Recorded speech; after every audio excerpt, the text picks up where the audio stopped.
지난 수요일부터 사순절이 시작되었습니다. 그리고 오늘은 사순절 첫 번째 주일입니다. 이 사순절은 2000년 전 이 땅에 오신 예수님의 그 생애와 예수 그리스도의 십자가의 사건, 이것을 그 어느 때보다도 더 깊이 묵상하는 기간이라고 할 수가 있습니다. 이렇게 예수님의 생애와 예수 그리스도의 십자가 사건을 깊이 묵상하는 이 기간, 지금 우리나라의 정치적 상황은 매우 어렵고 혼란스러운 상황입니다. 수많은 사람들이 이 분노와 미움을 삶의 원동력으로 삼고서 길거리에 나서고 있는 상황도 보고 있습니다. 이러한 상황에 악한 영의 미혹에 빠져서 바람에 나는 겨와 같이 이리저리 휩쓸리는 어리석은 그리스도인은 없어야 할 것입니다. 여러분, 우리 대한민국의 흥망성쇠가 사람에게 달려있다고 생각하는 사람은 예수님을 믿지 않는 사람입니다. 그러나 예수님을 믿고 구원받은 그리스도인은 우리 대한민국의 흥망성쇠가 하나님께 달려있음을 믿습니다. 그래서 나라가 어려울수록 예수님을 믿는 사람들은 하나님께 기도하고 더욱 하나님의 말씀에 귀를 기울이고 하나님의 뜻을 바르게 분별하며 살아가고자 힘씁니다. 이 모습이 바로 하나님이 주시는 복을 받은 구원받은 그리스도인의 삶의 모습입니다. 이렇게 분노와 미움으로 얼룩지고 있는 이 시대를 살아가는 구원받은 그리스도인을 향하여 오늘 예수님은 이렇게 말씀하십니다. 마태복음 5장 7절 상반절의 말씀을 함께 한번 읽어봅니다. 같이 읽습니다. 시작. 긍휼히 여기는 자는 복이 있나니. 이 말씀은 하나님이 주시는 진짜 복을 받은 사람은 다른 사람을 향하여 긍휼히 여기는 마음을 가지고 삶을 살아간다라는 말씀입니다. 그런데 일반적으로 사람들은 긍휼하면 불쌍하게 여기는 마음이라고 생각을 합니다. 긍휼을 불쌍히 여기는 마음으로 그러한 의미로만 생각을 한다면 예수님을 믿지 않는 사람들도 나름대로 다른 사람들을 불쌍히 여기는 긍휼의 마음을 가지고 살아갑니다.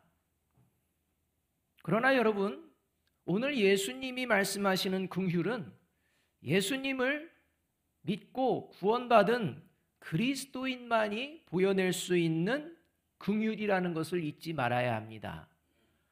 일반적인 사람들이 이야기하는 긍휼, 불쌍히 여기는 그런 차원이 아니라는 것입니다. 오직 구원받은 그리스도인만 보여낼 수 있는 긍휼이라는 겁니다. 자, 그렇다면 하나님이 주신 진짜 복을 받아서 다른 사람을 긍휼히 여기는 모습은 구체적으로 어떤 모습일까요? 도대체 어떤 모습이길래 예수님을 믿는 사람과 믿지 않는 사람을 구별해낼 수 있는 긍휼일까요? 이 긍휼이 저와 여러분에게 있는지 살펴보아야 합니다. 첫째로 하나님이 주신 진짜 복을 받아서 다른 사람을 긍휼히 여기는 모습은 함께 한번 읽어봅니다. 시작. 마지막 하나님의 심판대 앞에서 하나님의 긍휼하심을 받게 될 것을 믿으며 살아갑니다. 여러분, 마지막 하나님의 심판대가 있음을 믿는 사람은 오직 예수님을 믿는 사람들 뿐입니다. 따라서 이 마지막 심판대가 있음을 믿는 믿음, 그 믿는 마음에서 나오는 긍휼, 그것이 바로 하나님이 주신 진짜 복, 긍휼이라는 겁니다. 하나님의 심판대가 있음을 믿는 믿음이 없는 그러한 모습에서 나오는 긍휼, 이거는 하나님이 말씀하시는 긍휼이 아닙니다. 시작이 다릅니다. 따라서 마태복음 5장 7절은요 전체가 이렇게 말씀해주고 있는 것입니다. 함께 한번 읽어보겠습니다. 시작. 긍휼히 여기는 자는 복이 있나니 그들이 긍휼히 여김을 받을 것이며입니다. 긍휼히 여기는 자는 복이 있는데 그들이 긍휼히 여김을 받는다는 겁니다. 그 긍휼히 여겨주시는 분이 누구냐? 하나님이시라는 겁니다. 그래서 이 말씀은 하나님이 주신 진짜 복을 받은 사람은 최후 하나님의 심판대 앞에서 하나님의 긍휼하심을 받게 될 것이라고 약속해 주시는 말씀입니다. 예수님을 믿는 사람이 미래에 있을 이 약속의 말씀을 굳게 믿고 살아가게 되는데, 그 이유는 이미 현재 오늘 하나님으로부터 긍휼히 여김을 받고 있음을 알기 때문입니다.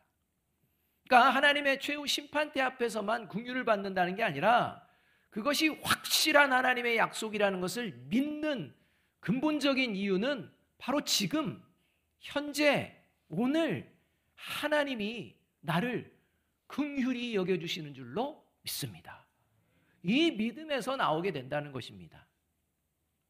그래서 에베소서 2장 3절에서 5절은 이렇게 말씀해주고 있는 겁니다.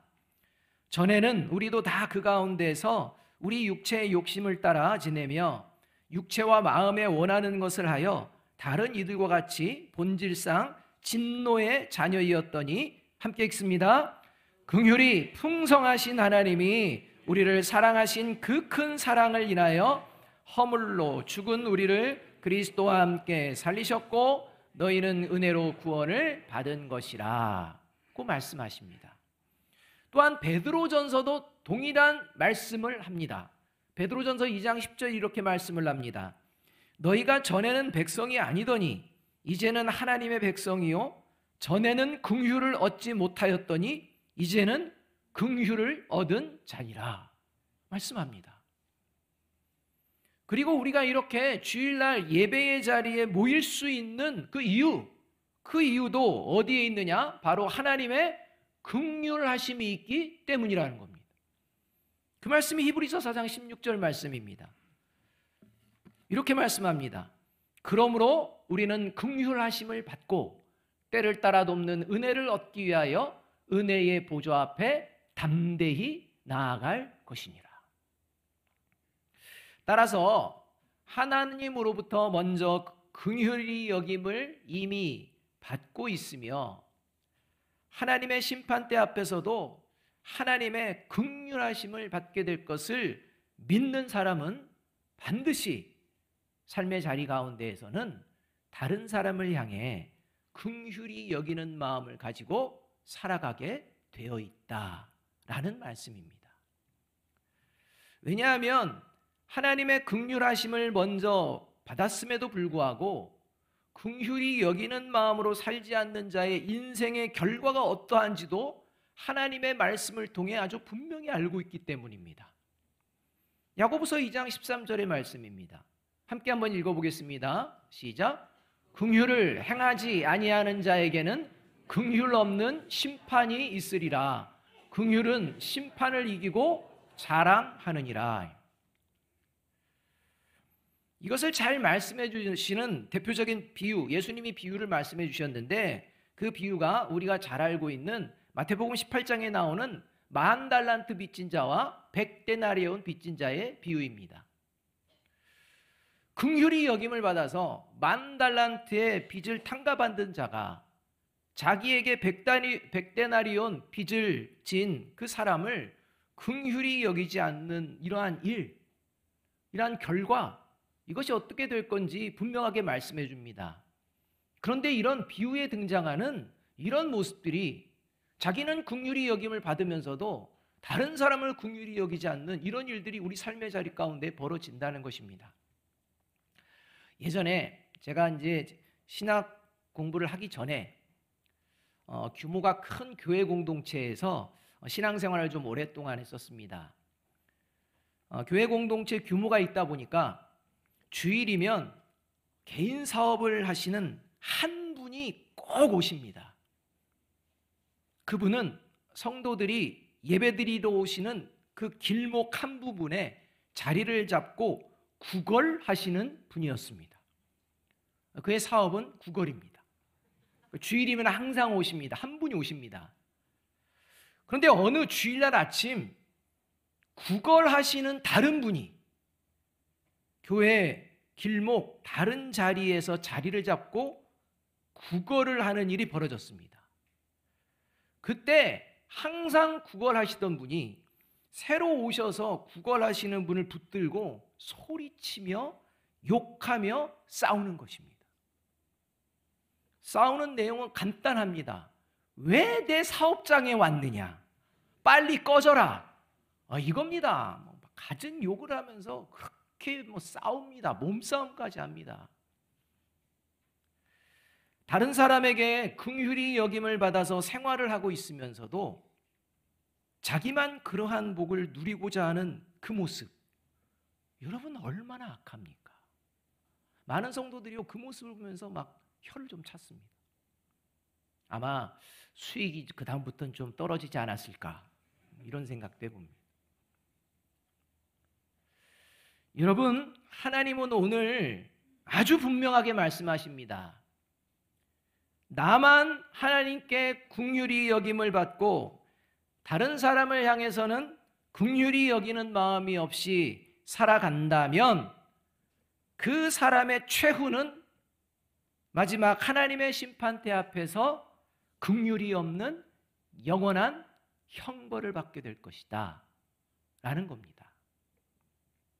바라기는 마지막 하나님의 심판대 앞에서 나는 하나님의 긍휼을 반드시 받게 될 줄로 믿습니다 라는 그 마음을 가지고, 그리고 오늘도 내가 하나님의 긍휼 가운데 있습니다 라는 그 마음을 가지고 다른 사람을 긍휼히 여기며 살아가는 저와 여러분이 되시기를 주님의 이름으로 축복합니다.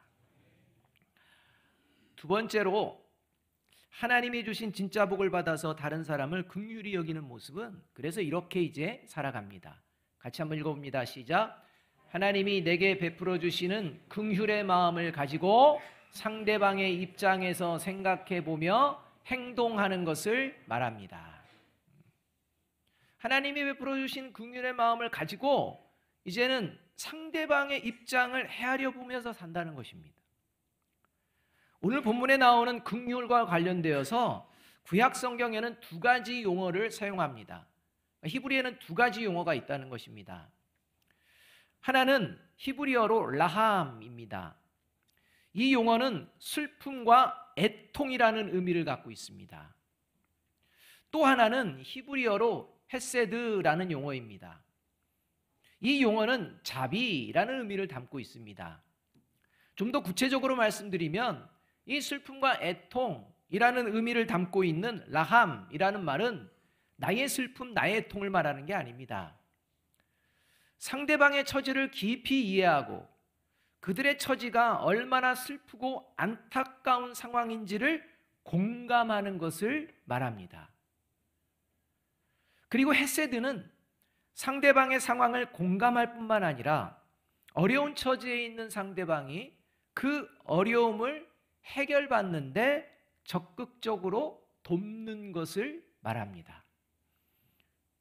따라서 하나님이 주시는 복인 예수님이 말씀하시는 이 긍휼은 단순히 이론이나 감정이 아니라 상대방의 입장이 실제되어서 상대방에게 필요한, 실제적으로 필요한 것이 무엇인지를 깨닫고 그에게 도움을 주는, 실천하는, 행동하는 긍휼이라는 것입니다. 그래서 여러분, 누군가를 긍휼히 여길 때 조심하고 조심해야 할 태도가 있습니다. 우리 옆 사람에게 이렇게 한번 이야기해 줘 볼까요? 아유, 불쌍해요. 한번 얘기해 보세요. 아유, 불쌍해라. 옆 사람 보면서.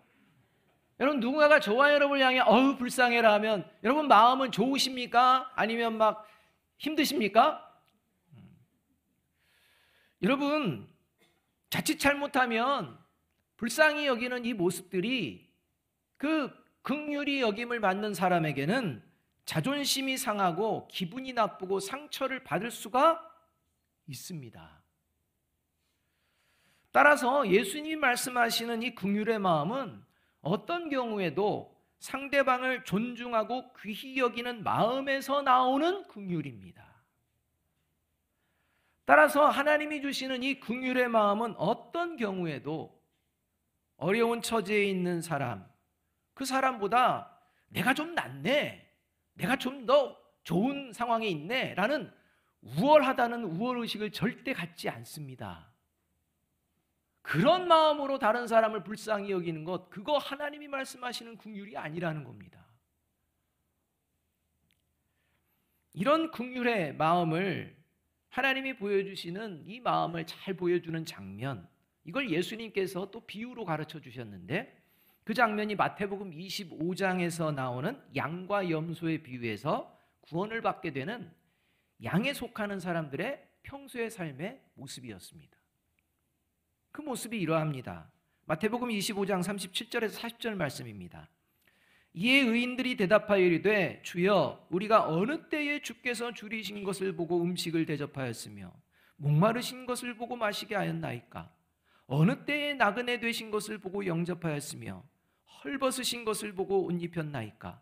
어느 때에 병드신 것이나 옥에 갇히신 것을 보고 가서 배웠나이까 하리니. 함께 읽습니다. 시작. 임금이 대답하여 이르시되 내가 진실로 너희에게 이르노니 너희가 여기 내 형제 중에 지극히 작은 자 하나에게 한 것이 곧 내게 한 것이니라 하시고.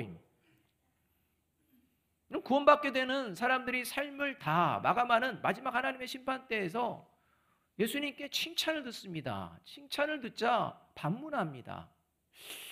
주님, 저희가 언제 주님이 배고프실 때 음식을 대접했고 목마를 때 물을 대접했죠? 언제 나그네였을 때 옷을 또 대접했죠? 언제 옥에 갇히거나 어려운 가운데 있을 때 우리가 그렇게 했죠? 우린 기억이 안 납니다.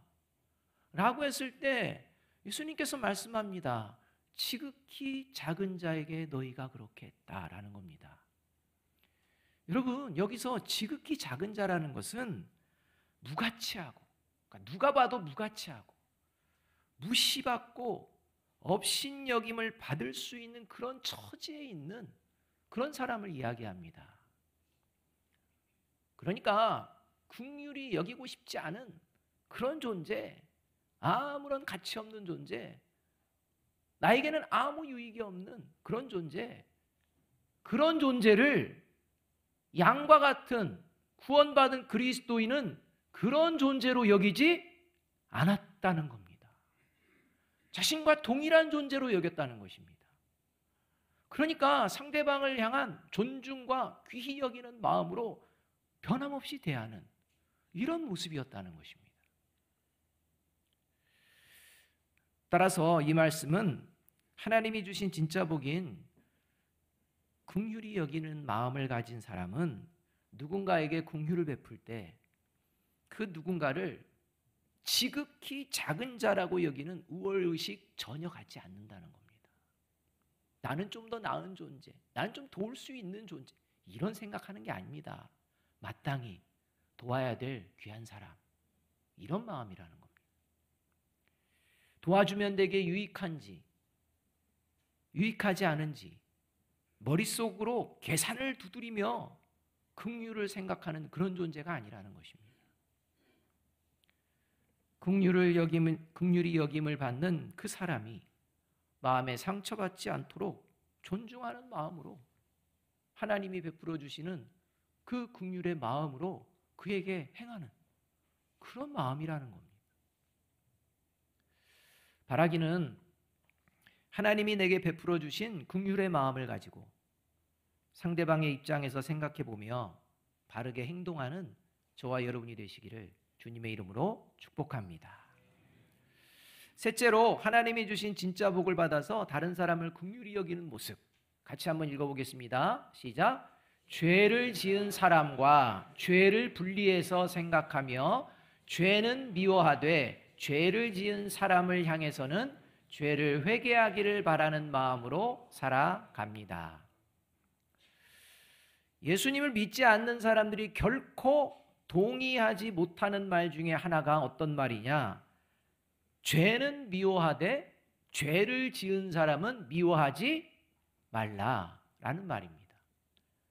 여러분, 이 죄는 미워하되 죄를 지은 사람은 미워하지 말라. 믿으십니까? 벌써 조용하지 않습니까? 그러니까 예수를 믿지 않는 사람들은요, 이 말을 동의할 수가 없습니다. 죄는 누가 짓는 것입니까? 사람이 짓는 것입니다. 죄가 죄를 짓는 게 아니라 사람이 죄를 짓는 겁니다. 그러니 사람이 죄를 지었으니 죄를 지은 사람을 미워하지 말라는 말은 이건 말도 안 되는 소리라는 것입니다. 그래서 불의한 일을 당할 때나 특히 강력한 범죄들 요즘 막 횡행하지 않습니까? 이런 강력한 범죄의 피해자가 된 사람이나 가족들에게는 죄는 미워하되 죄인은 미워하지 말라는 이 말 더욱 받아들이기가 힘듭니다. 그래서 예수님을 믿지 않는 사람들은 이 말에 강력하게 항변하는 것입니다. 말도 안 되는 말이다 라는 겁니다. 예수님을 믿지 않는 사람들에게는 분명 일리 있는 항변입니다. 그럴 수 있습니다. 그런데 여러분, 죄를 미워하되 죄를 지은 사람은 미워하지 말라라는 말을 마치 죄는 미워하지만 죄를 지은 사람은 문제 삼지 말라라는 말로 오해해서는 곤란합니다. 그러니까 이 말씀을 죄는 미워하고 죄를 지은 사람은 더 이상 문제 삼지 마, 이 말로 이해하면 곤란하다는 겁니다. 그 말씀이 아닙니다. 죄를 지은 사람을 미워하지 말라라는 말은 죄를 지은 사람이 멸망당하기를 바라지 말라는 것입니다. 비록 죄를 지었지만 말입니다. 죄를 지은 사람이 망가지는 인생 되어지기를 바라지 말라는 것입니다. 여러분, 하나님은 죄를 미워하십니다. 그리고 죄를 사랑하는 사람은 반드시 심판하시는 하나님이십니다. 만일 누군가가 죄를 사랑하고 끝까지 죄를 회개하지 않는다면 그는 반드시 하나님의 심판대 앞에서 긍휼함이 없는 심판을 받게 됩니다. 그러나 죄를 지은 사람을 향한 하나님의 본심은 긍휼함이 없는 심판이 아닙니다. 그 대표되는 말씀이 에스겔서 18장 23절 말씀과 누가복음 15장 7절 말씀입니다. 함께 한번 읽어보겠습니다. 시작. 주 여호와의 말씀이니라. 내가 어찌 악인이 죽는 것을 조금인들 기뻐하랴. 그가 돌이켜 그 길에서 떠나 사는 것을 어찌 기뻐하지 아니하겠느냐. 내가 너희에게 이르노니 이와 같이 죄인 한 사람이 회개하면 하늘에서는 회개할 것 없는 의인 99으로 말미암아 기뻐하는 것보다 더하리라. 이 말씀은 아무리 악한 사람이라도 얼마든지 영적으로 새롭게 되는 가능성, 기회를 하나님께서 주신다는 말씀입니다. 아무리 악한 사람이라도 그가 회개하고 하나님께 돌아온다면 반드시 영적으로 새롭게 변화시켜 주시겠다는 겁니다. 모든 인간에게 이 변화의 가능성과 기회를 주시는 하나님, 이게 바로 하나님의 본심입니다. 그래서 그 증거로 하나님께서 이 땅에 예수 그리스도를 보내주신 것입니다. 지난 금요기도 때도 잠깐 말씀을 드렸지만 그 베드로전서 2장 22절 24절은요 이렇게 말씀합니다. 그는 죄를 범하지 아니하시고 그 입에 거짓도 없으시며 욕을 당하시되 맞대어 욕하지 아니하시고 고난을 당하시되 위협하지 아니하시고 오직 공의로 심판하신 이에게 부탁하시며 함께 읽습니다. 친히 나무에 달려 그 몸으로 우리 죄를 담당하셨으니 이는 우리로 죄에 대하여 죽고 의에 대하여 살게 하려 하심이라. 그가 채찍에 맞음으로 너희는 나음을 얻었나니. 이 말씀에 의하면 예수님은 죄가 없으십니다. 거짓도 없으십니다. 다른 사람에게 욕을 당할 때 맞대어서 막 욕하지 않으셨습니다. 다른 사람이 불의하게 고난을 주고 고통을 줄 때 하나님 예수님께서 맞서서 위협하며 그들을 제압하려고 하지 않으셨습니다. 그리고 우리의 죄를 대신해서 십자가에서 죽으셨다라는 겁니다. 그런데 여러분, 만일 죄를 미워하시고 심판하시는 하나님이 죄와 죄를 지은 사람을 분리하지 않으시고 한 덩어리로만 생각하신다면 예수님은 십자가에서 죽으실 필요가 없습니다. 왜냐하면 예수님은 죄가 없기 때문입니다. 죽으시면 안 됩니다. 죄가 없는 분입니다. 죄를 짓지 않은 분입니다. 한 덩어리입니다. 죽으면 안 됩니다. 대신 죄를 지은 저와 여러분이 저와 여러분이 한 덩어리이기 때문에 저와 여러분이 그냥 멸망을 받도록 내버려 두시면 됩니다. 그럼 됩니다. 한 덩어리니까 말입니다. 그러나 하나님은 저와 여러분을 포함한 모든 사람을 바라보실 때 죄와 죄를 지은 사람으로 분리하십니다. 그리고 죄는 하나님이 미워하십니다. 그러나 죄를 지은 사람은 하나님께서 불쌍히 긍휼히 여기시고 그 죄에서 벗어날 수 있는 기회를 주시는데 그 방법이 바로 죄가 없으신 예수님이 모든 인간의 죄를 대신해서 십자가에서 죽으시는 사건입니다. 그 길밖에 없습니다. 이것을 믿으며 살아가는 사람이 예수님을 믿는 사람입니다. 예수님을 믿지 않는 사람은 이것을 믿지 않습니다. 그러니까 죄와 죄를 지은 사람 분리한다는 게 말이 되느냐 외칩니다. 근데 이것을 믿는 그리스도인은 그렇지 않습니다. 따라서 하나님이 주시는 진짜 복을 받은 사람은 누군가가 죄를 지었을 때, 누군가가 나에게 불의한 일을 행했을 때 그 사람의 죄는 미워하더라도 그 사람을 미워하며 멸망당하기를 바라는 마음은 삼갑니다.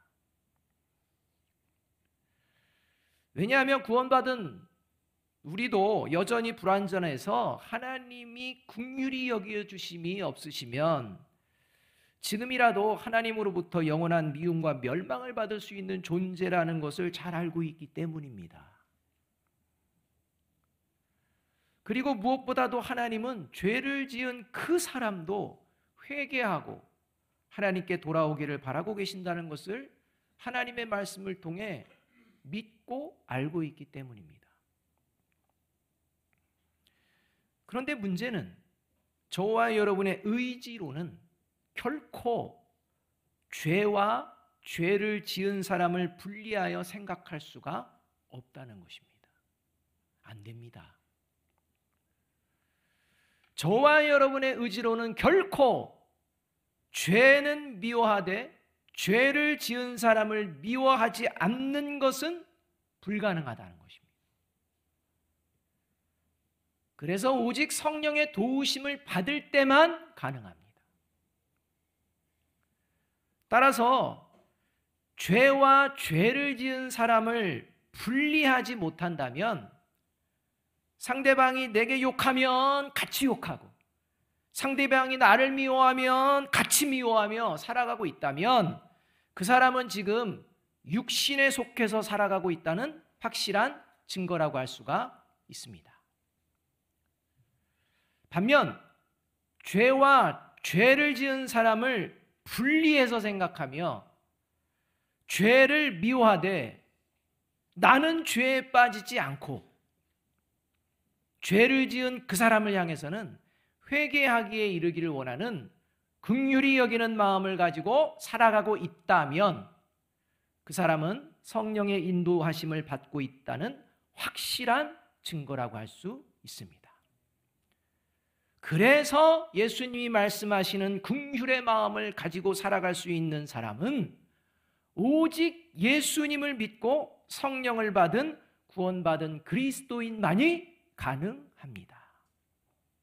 저와 여러분은 지금 어떤 삶을 살아가고 있는지, 앞으로 어떤 삶을 살아가고 싶은지 이제는 선택하고 결단해야 합니다.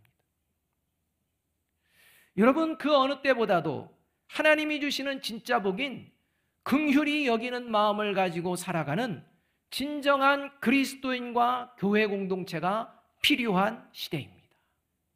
바라기는 하나님이 베풀어 주시는 긍휼의 마음으로 상대방의 입장에서 생각하고 행동하며 죄는 미워하되 죄를 지은 사람을 향하여서는 그가 죄를 회개하기를 바라는 마음으로 먼저 살아내는 저와 여러분, 우리 교회 공동체가 되기를 주님의 이름으로 축복합니다. 마지막으로 마태복음 5장 1절과 2절 7절 말씀을 다시 한번 함께 한번 읽어봅니다. 시작.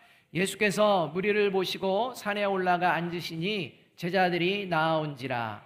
입을 열어 가르쳐 이르시되 긍휼히 여기는 자는 복이 있나니 그들이 긍휼히 여김을 받을 것이며.